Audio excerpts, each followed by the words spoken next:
Pessoal, agora nós vamos falar da primeira fiada. Tá?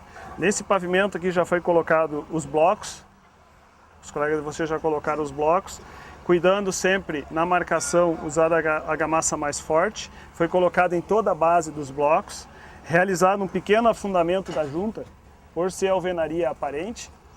As ferragens já estão devidamente nas posições previstas, tá? Nos pontos na vertical.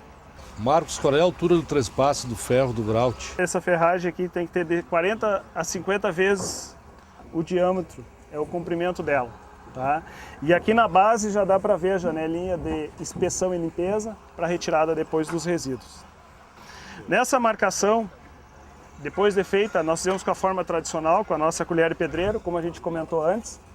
Essa nós utilizamos basicamente.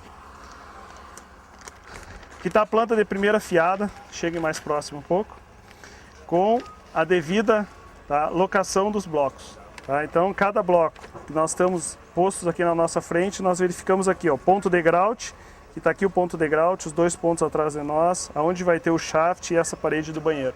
Tá? Então, onde nós estamos está devidamente localizado cada bloco com a devida medida, tá? E a vista das paredes.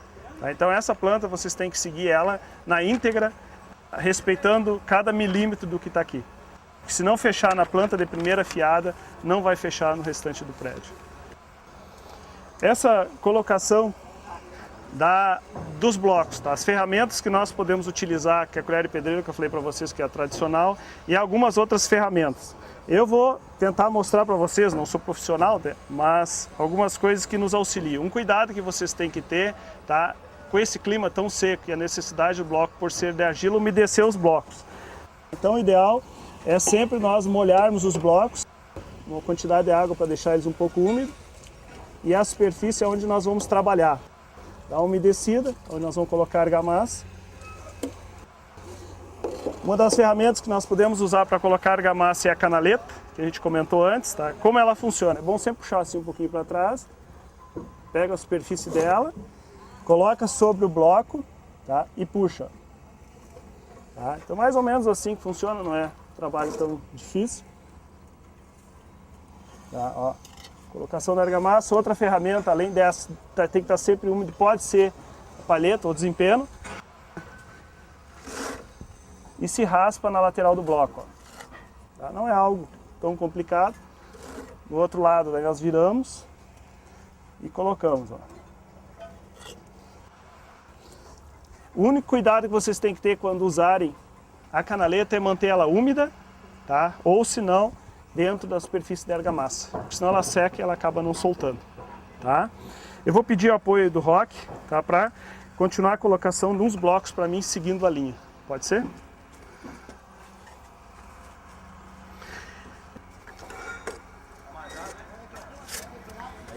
Deixa eu tirar aqui. Vou lhe ajudar aqui.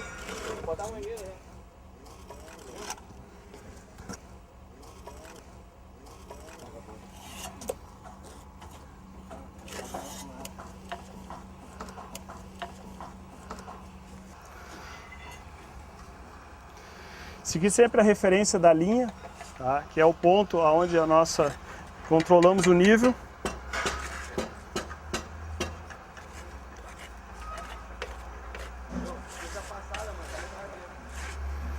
Colocar filetes de massa na vertical, não precisa encher toda a cabeça.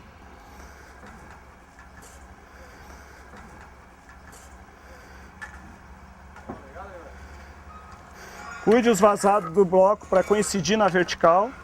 Faça um ajuste em relação à linha para manter a planicidade da parede.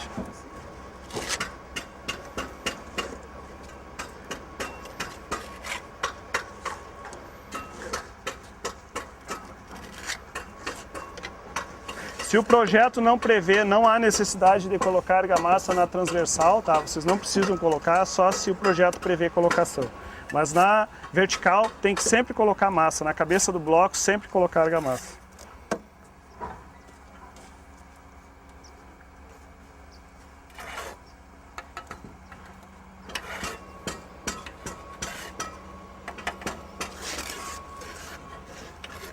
Então aqui, pessoal, para chamar a atenção de alguns detalhes, lembrando sempre, seguir a referência da linha, nossa terplanicidade.